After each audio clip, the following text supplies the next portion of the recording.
அஸ்ஸலாமு அலைக்கும் வரஹ்மத்துல்லாஹி வபரகாத்துஹு. அன்பார்ந்த அனைத்து உறவுகளுக்கும் இனிய வணக்கம். அமைதியான சூழல் நிலவுது இன்றைய நாள். உண்மையிலேயே அந்த மற்ற சாதாரண நாட்களை போல் இருக்குது. குளிர், கொஞ்சம் மிதமான குளிர் இருக்குது. நான் இப்போ இந்த வீடியோ ரெடி பண்ணிகிட்டு இருக்கிறேன். சரியாக ஒரு 11 மணி 1 நிமிடம். இப்போதைக்கு வரைக்கும் சைரன் சத்தம்னா கேட்கல. ஒரு அமைதியான ஒரு அமைதி நிலவுது. காரணம் என்னன்றது தெரியலை. ஆனால் இப்போதைக்கு வரைக்கும் 14 நாடுகளில் இருக்கக்கூடிய, அதாவது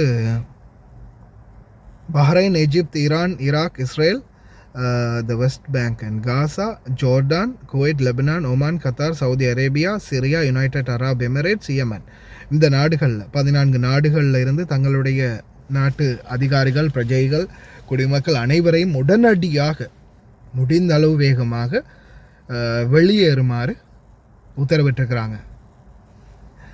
security updates for Americans in the Middle East அப்படின்ற மாதிரி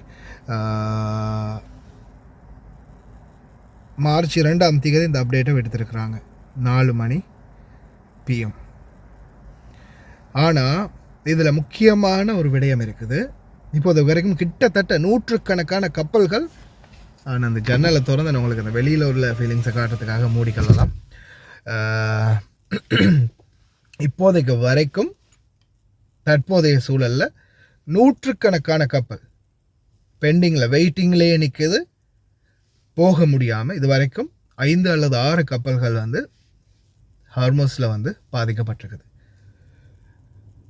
மசகு எண்ணெய், கேஸ், அதே போல் இந்த நாடுகளில் இந்த ஏற்றுமதி பண்ணக்கூடிய, வெளிநாடுகளில் இறக்குமதி பண்ணக்கூடிய, இப்போ சாதாரண உதாரணத்துக்கு நான் டிமோவில் ஆர்டர் போட்டிருந்தேன் ஃப்ளைட்டு, அது அப்படியே ஹோல்டிங்லேயே இருக்குது. அதே மாதிரி இன்னொரு ஷிப்மெண்ட் ஆர்டர் ஒன்று போட்டிருந்தேன், அது ஷிப்பிங்கில் வருது, அதுவும் பார்த்திங்கன்னா பெண்டிங்லேயே இருக்குது. என்னுடைய பிஸ்னஸுக்காக, நாங்கள் புதுசாக ஆரம்பித்த பிஸ்னஸுக்காக ஸ்டார்ட் பண்ணதுக்கு சில பொருட்கள் ஆர்டர் பண்ணது, அந்த பொருட்களும் அப்படியே பெண்டிங்லேயே நிற்குது, இன்னும் சேரலை.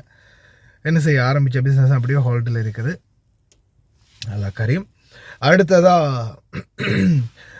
கப்பல்கள், இங்கேருந்து நம்ம ஏற்றுமதி பண்ணக்கூடிய கார்கோ பொருட்களாக இருக்கலாம், வேறு எல்லா பொருட்களும் மசகு எண்ணெய் உட்பட இலங்கையில் போலினில் மக்கள் நிற்கிறதுக்கு இன்னொரு காரணமும் அதுதான். ஏன்னா ஒரு அளவில் தகவல்கள் வெளிப்படும் போது மக்கள் கொஞ்சம் ஓரளவுக்கு அப்டேட்டில் இருக்கிறாங்க இல்லையா.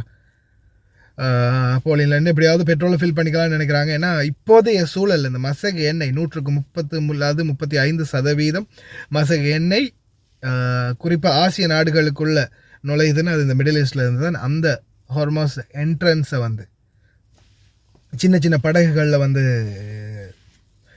வெடிப்பொருட்களோட மோதுது, இல்லைன்னா அடியில் இருந்து பாஸ்ட் ஆகுது. இந்த மாதிரி பிரச்சனை இருக்குது.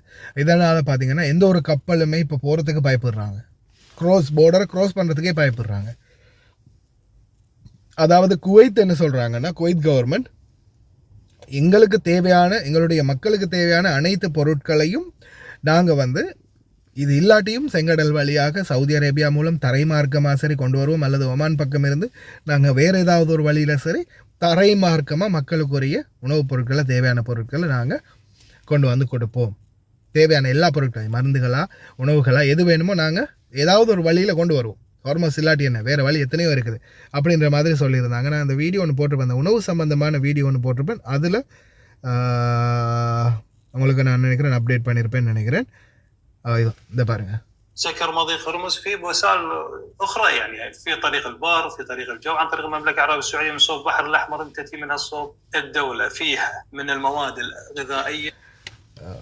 ஹார்மோஸ் சக்கராயினா என்ன, சவுதி அரேபியாவிலேருந்து செங்கடல் வழியாக வேறு தரைமார்க்கமாக கொண்டு வருவோம் அப்படின்னு சொல்லியிருந்தாங்க. அது இந்த நாட்டு பிரஜைகளுக்காகவும் இந்த நாட்டில் இருக்கக்கூடியவங்களுக்காகவும் அவங்க செயல்படுத்தக்கூடியது. ஆனால் இந்த நாடுகள்லேருந்து போகக்கூடிய சாதாரண, ஆஃப்டர் நாம் இந்த வெளிநாட்டில் இருக்கிறோம். யுத்தத்தில் ஒரு பக்கம் இந்த சண்டையில் பார்த்திங்கன்னா நம்மளுடைய நிலைமை என்ன அப்படின்றது இன்னும் கேள்விக்குறி. அதுக்கு அடுத்த கட்டம் பாருங்கள், இப்போ நம்ம இந்த கார்கோ அனுப்புகிற பொருட்களாக இருக்கலாம், கார்கோவாக இருக்கலாம், மற்ற பொருட்களாக இருக்கலாம், எல்லாமே இப்போ ஹோல்டிங்கில் தானே நிற்குது. எல்லாமே ஹோல்டிங்கில் நிற்குது. பயணம், இந்த நாட்டை விட்டு நம்ம வெளியேறி எப்படியாவது சொந்த நாட்டுக்காவது போய் உசுரோடு சேர்ந்துருவோமா அப்படின்றதுக்கு முயற்சி பண்ணுறதுக்கு கூட ஃப்ளைட் இருக்குதா? இல்லை. அதுதான் இப்போதைய கரண்ட் சிச்சுவேஷன். ஆனால் இதில் வந்து உலகளாவிய ரீதியில் பல நாடுகளும் பாதிக்கப்படுது. அப்படின்றதால என்ன மாதிரியான ஒரு முடிவுகள் எடுப்பாங்க உலக நாடுகள், நிறைய நாடுகள் வந்து ஒன்றிணைந்து இதற்கான ஒரு பேச்சுவார்த்தையை கொண்டு வந்தாங்கன்னா நல்ல. ஆனாலும் அமெரிக்கா அவங்களுடைய தில்லுமுள்ளு தனத்தை வந்து இன்னும் காட்டாமல் ஏதாவது ஒரு நிலைமைக்கு அவங்களும் சாய்த்து ஏதாவது ஒரு நிலைமையை சரியாக்குறதுக்கு அவங்கள முயற்சி பண்ணுவாங்கன்னா எல்லாம் வல்ல இறைவன் இன்ஷா அல்லாஹ் விரைவிலேயே இதற்கான தீர்வுகளை பெற்றுக் கொடுப்பான் அப்படின்னு நம்புகிறோம், பிரார்த்தனை பண்ணுவோம். விரைவில் அமைதி நிலவட்டும், சமாதானம் நிலவட்டும் அப்படின்னு பிரார்த்தனை பண்ணுவோம். எல்லாமே இறைவனுடைய நாட்டம். எது எந்த நேரத்தில் எப்படி நடக்கணும் அப்படின்றது இறைவனுடைய நாட்டம். அதே போல் இப்போதைய சூழலில் இவங்க என்ன திட்டத்துக்காக இந்த மாதிரி அவங்களுடைய ஆட்களை மட்டும் அவசரமாக வெளியேற்றுறாங்க அப்படின்றது தெரியலை. அவசரமாக அவங்களுடைய ஆட்களை மட்டும் வெளியேற்றுறாங்க. அது உண்மையிலேயே மிகவும் வேதனைக்குரிய விடயமாக இருக்குது.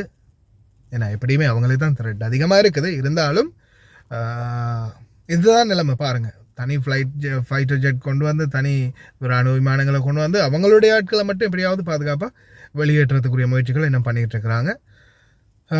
இந்த மிடில் ஈஸ்டில் இருக்கக்கூடிய மக்கள், மிடில் ஈஸ்ட் மக்கள், வெளிநாட்டவர்கள், தொழிலாளர்கள், அவங்களுடைய நிலைமை என்ன, அவங்களுடைய குடும்பங்களுடைய நிலைமை என்ன, அதை பற்றியும் கொஞ்சம் UN நேஷன்ஸ் சிந்திச்சாங்கன்னா நல்லம். பார்க்கலாம் என்ன மாதிரியான சிச்சுவேஷன் விரைவில் உருவாகுதுன்னு. ஆனால் இப்போதைக்கு பார்த்தீங்கன்னா 11:08.